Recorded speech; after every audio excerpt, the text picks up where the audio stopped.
नमस्कार दोस्तों, राजस्थान के सबसे लोकप्रिय चैनल लक्ष्य एजुकेशन हम में आपका हार्दिक स्वागत है। दोस्तों, हमारे चैनल के माध्यम से कक्षा 10वीं की राजस्थान अध्ययन की पुस्तक पढ़ाई जा रही है। इसका टॉपिक है राजस्थान के प्रमुख पर्यटन स्थल।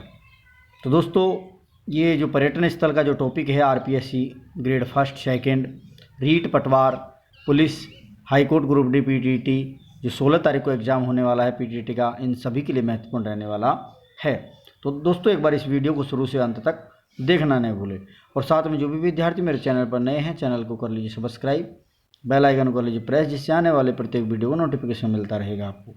तो दोस्तों, देखते हैं पर्यटन स्थल। राजस्थान के प्रमुख पर्यटन स्थल है। पर्यटन आज विश्व के बड़े उद्योग में स्थान बना चुका है। राजस्थान के पर्यटन स्थलों की दृष्टि से एक संपन्न राज्य है। यहाँ हर वर्ष लाखों सैलानी आते हैं। आंकड़े बताते हैं कि भारत आने वाला हर तीसरा पर्यटक राजस्थान आता है। राजस्थान में पर्यटन विभाग की स्थापना 1956 में हुई थी। कब हुई थी दोस्तों? 1956 में हुई थी। और पर्यटन को उद्योग का दर्जा 1989 में मोहम्मद यूनिस खान समिति की अनुशंसा पर इसको 1589 ईस्वी में इसको उद्योग का दर्जा दे दिया गया था। आज प्रत्येक देश पर्यटन से विदेशी मुद्रा प्राप्त करना चाहता है। इस हेतु प्रचार प्रसार भी कर रहा है। आज सरकार भी इस दिशा में सराहनीय प्रयास कर रही है। राजस्थान को पर्यटन की दृष्टि से 10 सर्किटों में बांटा है। कितने सर्किटों में बांटा गया है? 10 सर्किटों में बांटा गया है। ध्यान रखना दोस्तों, ये माध्यमिक शिक्षा बोर्ड की पुस्तक है। यही मान्य होगा, आपको चाहे 9 मिले चाहे 11 मिले। वर्तमान राजस्थान को 10 सर्किटों में बांटा गया है। यहाँ पर हम राजस्थान के कुछ महत्वपूर्ण पर्यटन स्थलों का अध्ययन करेंगे। जैसे अजमेर में 2.5 दिन का झोंपड़ा। मूल रूप से 2.5 दिन का झोंपड़ा कहलाने वाली इमारत एक संस्कृत महाविद्यालय है, जिसका निर्माण विग्रहराज चतुर्थ ने करवाया था, परंतु सुल्तान मोहम्मद गोरी के सेनापति या दास कुतुबुद्दीन ऐबक ने इस मस्जिद में तब्दील कर दिया। इसको तोड़ करके मस्जिद बनवा दी और हिंदू इस्लामिक स्थापत्य कला के इस नमूने को सुल्तान इल्तुतमिश ने और ज़्यादा सुशोभित किया। और इसका नाम पढ़ने के पीछे किंवदंती है कि इस इमारत को मंदिर से मस्जिद में तब्दील करने में सिर्फ 2.5 दिन लगे थे, इसलिए इसे 2.5 दिन का झोंपड़ा पड़ गया। दूसरा मत यह है कि मराठा काल में पंजाब शाह नामक एक पीर फकीर हुए थे, जिन्होंने 2.5 दिन का यहाँ पर उसकी याद में 2.5 दिन का उर्स लगता है, इसलिए इसे 2.5 दिन का झोंपड़ा कहा जाता है। तो 2 मान्यताएं हैं इसके। अगला है ख्वाजा साहब की दरगाह चिश्ती की। अजमेर में सर्वाधिक देशी विदेशी पर्यटक ख्वाजा मोहद्दीन चिश्ती की दरगाह पर मन्नत मांगते हैं। मन्नत पूरी होने पर चादर चढ़ाते हैं। सभी धर्मों के लोगों में ख्वाजा साहब की बड़ी मान्यता है। दरगाह में 3 मुख्य द्वार हैं। मुख्य द्वार निजाम दरवाज़ा हैदराबाद के नवाब के द्वारा बनाया गया। ध्यान रखना, ये बहुत ज़्यादा इंपॉर्टेंट है दोस्तों। मुख्य जो दरवाज़ा है उसे निजाम दरवाज़ा कहते हैं, हैदराबाद के नवाब के द्वारा बनवाया गया था। मुग़ल सम्राट शाहजहाँ के द्वारा बनवाया गया दूसरा दरवाज़ा है शाहजहाँ दरवाज़ा, और महमूद खिलजी के द्वारा बनवाया गया तीसरा दरवाज़ा है, उसे कहते हैं हम बुलंद दरवाज़ा। कौन सा है? बुलंद दरवाज़ा। उसके दौरान दरगाह पर झंडा चढ़ाने की रस्म के बाद बड़ी देग, जो तांबे का एक बड़ा कढ़ा होता है, इसमें 48 किलो तांबे से बना है। छोटी देग जो 2240 किलो खाद्य सामग्री पकाई जाती है, जिसमें भक्त लोग प्रसाद के तौर पर बांटते हैं। श्रद्धालु अपनी मनोकामना पूर्ण होने पर इन देगों में भोजन पकाते हैं, बांटते हैं। सर्वाधिक आश्चर्य की बात है कि यहाँ केवल शाकाहारी भोजन ही पकाया जाता है। ध्यान देना दोस्तों, जो बड़ी देग है वो अकबर के द्वारा बनवाई गई थी। किसके द्वारा? अकबर के। और छोटी देग है, जो छोटी देग है वो छोटी देग बनवाई गई थी जहांगीर के द्वारा। किसके द्वारा? जहांगीर के। तो दोस्तों, ये पूछे जाते हैं, बड़ी देग अकबर के द्वारा, बड़ी देग किसके द्वारा? अकबर, और छोटी देग जहांगीर। ये दोनों देग है जो बनवाई गई हैं। अगला है आना सागर झील। एक कृत्रिम झील है।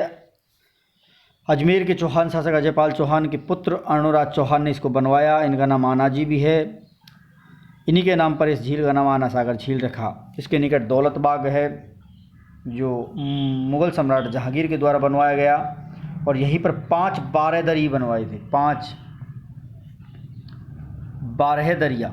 इन बारहदरियों को बनाने में शाहजहाँ ने अपनी विशेष योगदान दिया है।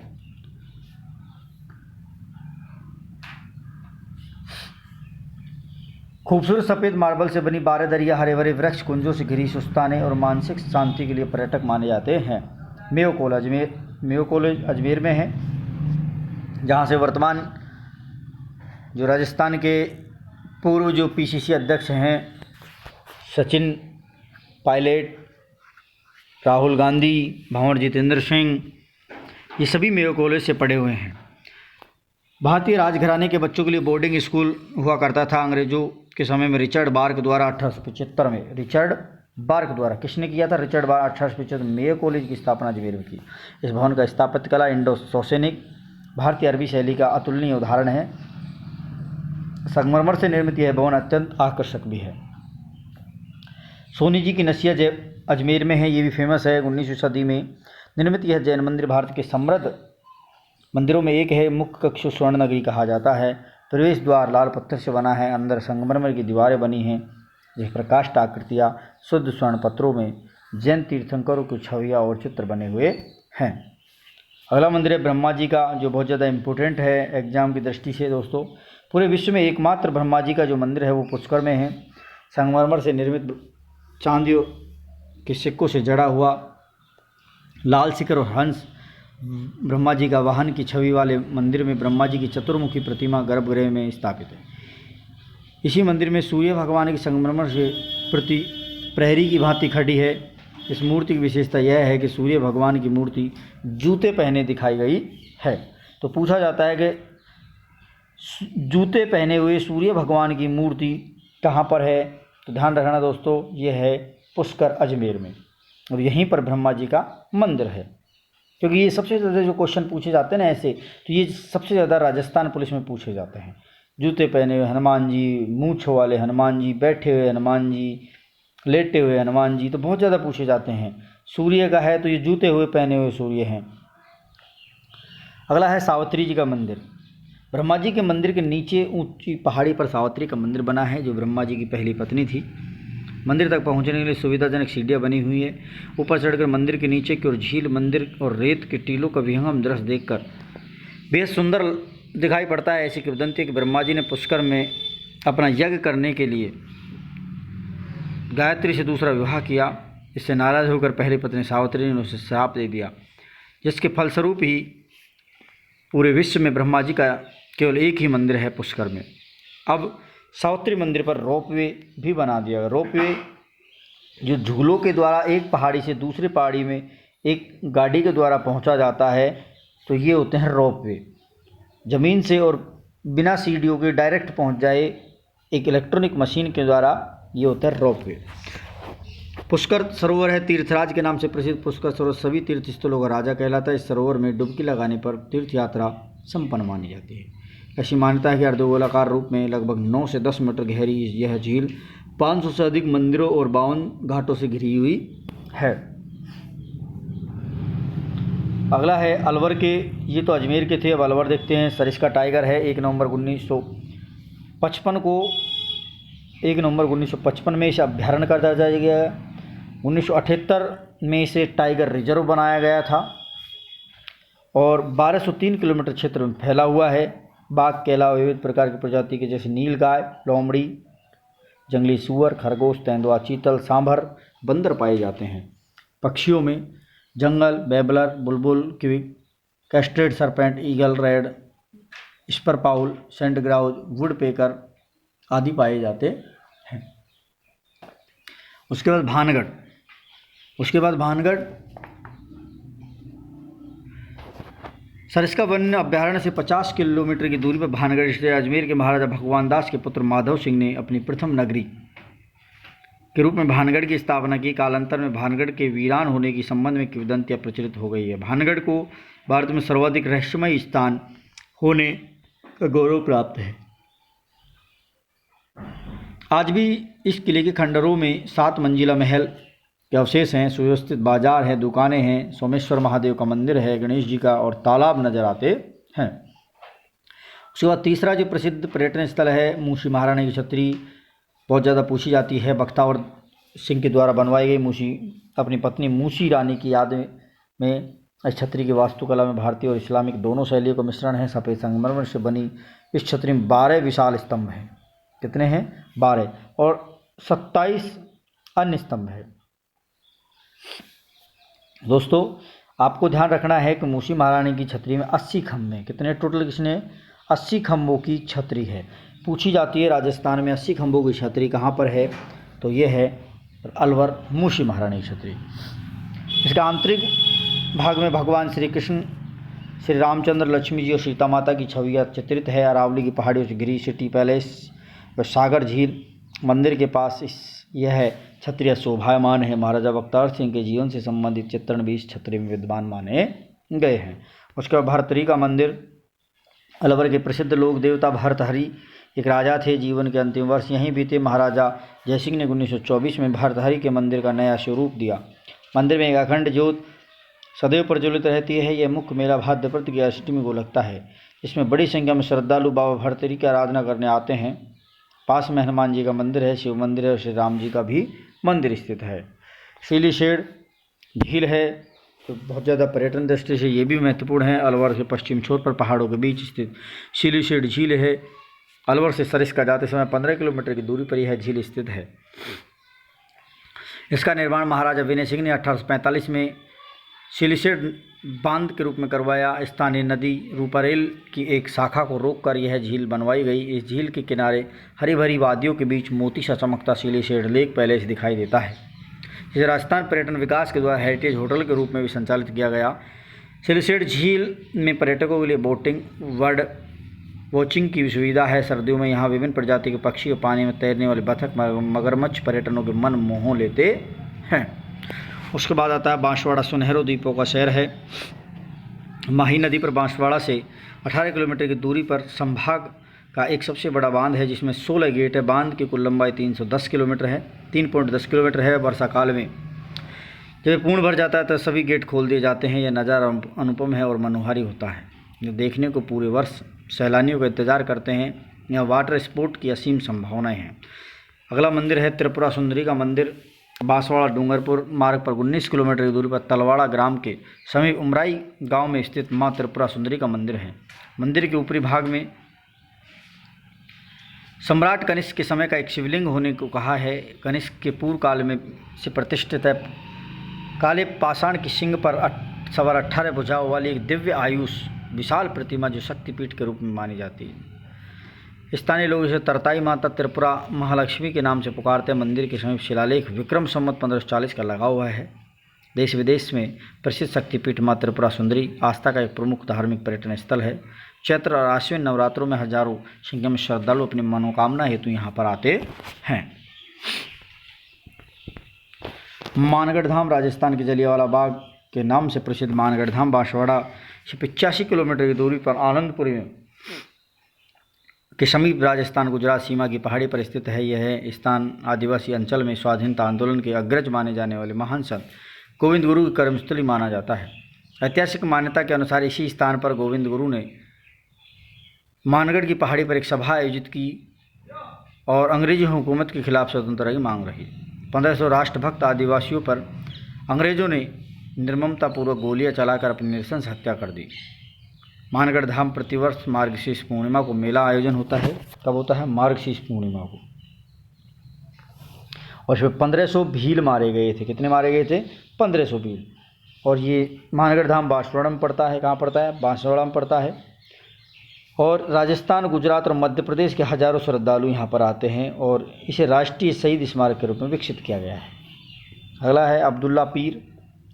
यह बौरास मुस्लिम संत अब्दुल रसूल की लोकप्रिय मज़ार है। इंपॉर्टेंट ध्यान रखना दोस्तों, ये मुस्लिम संत बहुत ज़्यादा पूछे जाते हैं एग्जाम में। अब्दुल्ला पीर क्या है? अब्दुल्ला पीर हैं, बांसवाड़ा में हैं। अब्दुल रसूल के नाम से लोकप्रिय मज़ार है। शहर के दक्षिण भाग में स्थित है। दरगाह के अब्दुल्ला पीर के नाम से जाना जाता है। हर वर्ष बड़ी संख्या में विशेषतः बोहरा समुदाय के लोग दरगाह के उर्स में शामिल होने आते हैं। उसके बाद आता है बारा जिला है। बारा जिला के प्रमुख पर्यटन स्थल हैं। तो सबसे पहला है सीताबाड़ी। सीताबाड़ी है, सीता माता और लक्ष्मण को समर्पित यह मंदिर है। बारा से 45 किलोमीटर दूर ऐसी मान्यता है। भगवान राम और सीता के दोनों पुत्र लव और कुश का जन्म यहीं पर हुआ था। इसमें कई कुंड भी हैं, जैसे वाल्मीकि कुंड, सीता कुंड, लक्ष्मण कुंड, सूर्य कुंड आदि। प्रसिद्ध सीताबाड़ी मेला भी यहीं आयोजित किया जाता है और यह एक पिकनिक स्थल के रूप में प्रसिद्ध माना गया है। दोस्तों, ये जो मैं आपको पढ़ा रहा हूँ कक्षा 10वीं की जो राजस्थान अध्ययन की जो पुस्तक है, जिसमें पर्यटन स्थल हमारे जो टॉपिक चल रहा था, इसमें दोस्तों आपको इस वीडियो को शुरू से देखना न भूलें, क्योंकि इसमें जो मैं आपको थ्योरेटिकल जो पढ़ा रहा हूँ, आपको एग्जाम ये थ्योरेटिकल पूछ लेगा कि भगवान राम और सीता के दोनों पुत्र लव और कुश का जन्म कहाँ हुआ, तो आपको ऑप्शन दे देगा सीताबाड़ी। तो इस प्रकार ये क्वेश्चन पूछे जाते हैं। तो इस प्रकार के क्वेश्चनों के लिए आप एक बार इस वीडियो को शुरू से अंत तक देखना न भूलें, और साथ में जो भी विद्यार्थी नए हैं चैनल पर, वो चैनल को सब्सक्राइब कर लें, बेल आइकन को प्रेस कर लें। अगला है शेरगढ़ का किला, जो बारां में है। बारां के लगभग 65 किलोमीटर की दूरी पर आहू और परवन नदी हैं, तो जिनमें से परवन नदी के किनारे ये शेरगढ़ का किला है। सबसे लोकप्रिय पर्यटक स्थलों में एक है। स्मारक शासकों के हेतु सामरिक महत्व रखता है। अनेक वर्षों से विभिन्न राजवंशों के शासनकाल में शेरगढ़ का नाम शेरशाह के नाम पर पड़ा, क्योंकि यहाँ शेरशाह ने अपना कब्जा जमा लिया था। इसका मूल नाम था कोसवर्धन का किला। क्या है?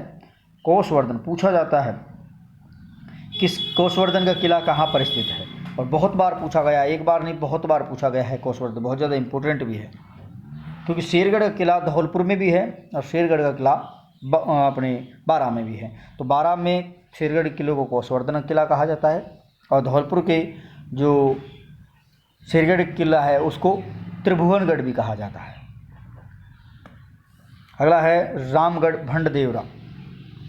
भगवान शिव को समर्पित है, शहर से 40 किलोमीटर दूर है।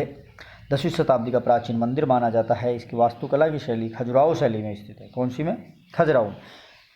इसीलिए इसे राजस्थान का मिनी खजुराहो कहा जाता है। भंडदेवरा को राजस्थान का मिनी खजुराहो कहा जाता है। इंपॉर्टेंट है, पूछा जाता है राजस्थान का मिनी खजुराहो। तो भंडदेवरा बारां। छोटे से तालाब के किनारे बसा हुआ ये मंदिर है। अन्य मंदिरों में अनूठा है। यहाँ के प्रसाद के तौर पर एक देवता को मिठाई, एक सूखे फल चढ़ाए जाते हैं, दूसरे आराध्य की सेवा में मांस मदिरा प्रस्तुत किया जाता है। उसके बाद आता है बाड़मेर। बाड़मेर जिले के कुछ पर्यटक स्थल देखते हैं। किराड़ू के मंदिर। किराड़ू मंदिर थार के रेगिस्तान में चमकते लाल माणक जैसे मंदिर। शहर से यह मंदिर लगभग 35 किलोमीटर की दूरी पर, जिसे आप जाकर देखें तो देखते ही रह जाएंगे। सोलंकी वास्तुकला शैली में उभरे कंगूरे स्तंभ और पत्थर पर की गई बारीक नक्काशी का काम इन मंदिरों को विशिष्ट बनाता है।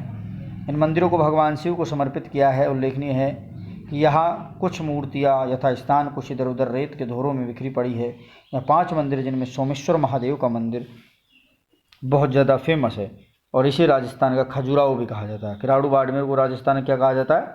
खजुराहो कहा जाता है। राजस्थान का खजुराहो।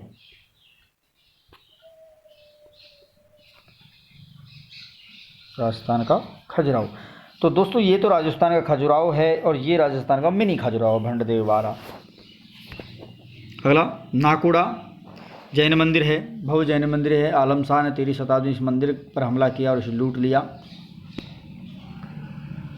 लेकिन भाग्यवश भगवान की प्रतिमा को कुछ नहीं हो सका। गांव वाले इस हमले का आभास होने पर इन्होंने इस मूर्ति को गांव में ही ले जाकर छिपा दिया। शांति होने के बाद 15वीं सदी में प्रतिमा को वापस लाकर मंदिर में पुनः स्थापित किया। वैसे 30वीं शताब्दी में निर्मित इस मंदिर को कई बार पुनर्निर्मित किया जा चुका है। ये सबसे बड़ा पार्श्वनाथ का मंदिर है। किसका है? यह भगवान पार्श्वनाथ की मूर्ति स्थापित की गई है। उसके बाद है रानी भटियाणी का मंदिर। रानी भटियाणी का मंदिर भुआसा के नाम से प्रसिद्ध रानी भटियाणी एक हिंदू देवी है, जो पश्चिम राजस्थान और सिंध पाकिस्तान में पूजनीय है। बाड़मेर के जैसोल गांव में स्थित रानी भटियाणी का मंदिर मुख्यतः ढोली जाति, ढोल सरगड़ा जो जाति आती है राजस्थान की पश्चिमी, इसमें ढोली जो जाति है कि लोग श्रद्धा से माना जाता है। राजस्थानी जैसलमेर में जोगीदास गांव की राजकुमारी थी। भाटी राजपूत थी। राठौड़ राजाओं से शादी करके बाड़मेर आई, और राठौड़ राजा की बड़ी रानी ने इन्हें तथा इनके पुत्र लाल सिंह को ईर्ष्यावश जहर दिलवा कर मरवा दिया था। तो ये रानी भटियाणी की छोटी सी एक कहानी थी। उसके बाद आता है भरतपुर केवलादेव राष्ट्रीय उद्यान। घने वृक्ष, तालाब और शोरगुल से दूर यह स्थान पक्षियों के लिए स्वर्ग माना जाता है। 1971 में संरक्षित पक्षी अभ्यारण्य, सबसे पहले इसको दर्जा मिला पक्षी अभ्यारण्य का। कब? 1971 में। उसके बाद इसको विश्व की यूनेस्को की सूची में, विश्व धरोहर की सूची में 1985 में इसको सम्मिलित कर लिया। कब किया गया? 1985 में। और इसमें 1973 में से बाघ परियोजना घोषित किया गया था। सरिस्का को 78 में, इसको 74 में इसको किया गया था।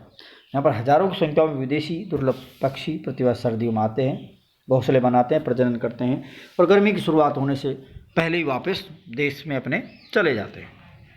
230 प्रजातियों के पक्षी यहाँ देखे जाते हैं। 18वीं सदी के मध्य में भरतपुर के दक्षिण पूर्व में एक छोटे से जलाशय के रूप में घना पक्षी विहार निर्मित किया। आज ही विश्व का सबसे ज़्यादा शानदार आकर्षक पक्षी विहार होने का गौरव प्राप्त है। यहाँ सारस क्रेन आती है, साइबरन क्रेन के भारतीय जो सारस क्रेन है, साइबेरियन क्रेन है, जल मुर्गी, चीनी मुर्गी, heron, painted stork, cormorant, knob billed हक, वाइट स्पूनबिल, सैंड पाइपर आदि विभिन्न प्रजातियों के पक्षी और विचरण करने आते हैं। लोहागढ़ का किला नाम से प्रभावित करने वाला यह किला ब्रिटिश हमलों का सामना कर चुका है। अंततः ब्रिटिश सैन्य अधिकारी आर्थर वेस्ले ने इस पर कब्जा कर लिया था। इसके मजबूत गेट अष्टधातु से व लकड़ी से बने हैं। दुश्मनों से बचने के लिए इसके चारों ओर गहरी खाई है जिसमें पानी भरा हुआ है। किले के अंदर सुंदर स्मारकों में कोठी खास, महल खास, मोती महल और किशोरी महल है। महाराज सूरजमल ने मुगलों और अंग्रेजों की पर विजय प्राप्त की और जवाहर बुर्ज और फतेह बुर्ज भी बनवाए गए हैं। बंद बारेठा ये भी भरतपुर में है। भरतपुर के शासकों के द्वारा बनाया गया पुराना वन्य जीव अभ्यारण्य है जहाँ शिकार खेलने के लिए केवल शाही परिवार आते हैं। अभी यह वन विभाग के अधीन है। महाराज जसवंत सिंह ने 1866 में यह बांध निर्माण करवाया। 1897 में महाराजा राम सिंह ने इसे पूरा करवाया। बांध के निकट ईसाई महल राजा किशन सिंह ने बनवाया जो कि भरतपुर शाही परिवार की निजी संपत्ति है। बंद बारेठा में चौपाई जानवरों के अलावा लगभग 200 से अधिक प्रजाति के पक्षी पाए जाते हैं। गंगा माता का मंदिर जी भरतपुर में है, ये पूछा जाता है, बहुत ज़्यादा इंपॉर्टेंट है। बंद बारेठा भी इम्पोर्टेंट रहा है। भरतपुर के लोकप्रिय मंदिर राजपूत, मुगल, द्रविड़ स्थापत्य शैली का सुंदर मिश्रण है। यह महाराजा बलवंत सिंह ने 1845 में बनाना शुरू किया और इसका निर्माण कार्य 90 वर्षों में पूरा हुआ। कितने वर्षों में पूरा हुआ दोस्तों? 90 वर्ष लगे थे इसको गंगा माता के मंदिर को बनाने। और जब तक चलता रहा, इसके उत्तराधिकारी ब्रजेंद्र सिंह ने इस मंदिर में देवी गंगा माता की मूर्ति की स्थापना की और ऐसी मान्यता है कि इसके निर्माण के लिए राज्य के सभी कर्मचारियों के द्वारा समृद्ध लोगों ने 1 माह का वेतन दान किया। कर्मचारी और जो समृद्ध लोग थे उन्होंने अपना 1 माह का वेतन दान किया। और मुख्य आकर्षण भगवान श्री कृष्ण, लक्ष्मी नारायण, शिव पार्वती की मूर्तियां है। गंगा सप्तमी और गंगा दशहरा को यहाँ पर एक विशाल मेले का आयोजन किया जाता है।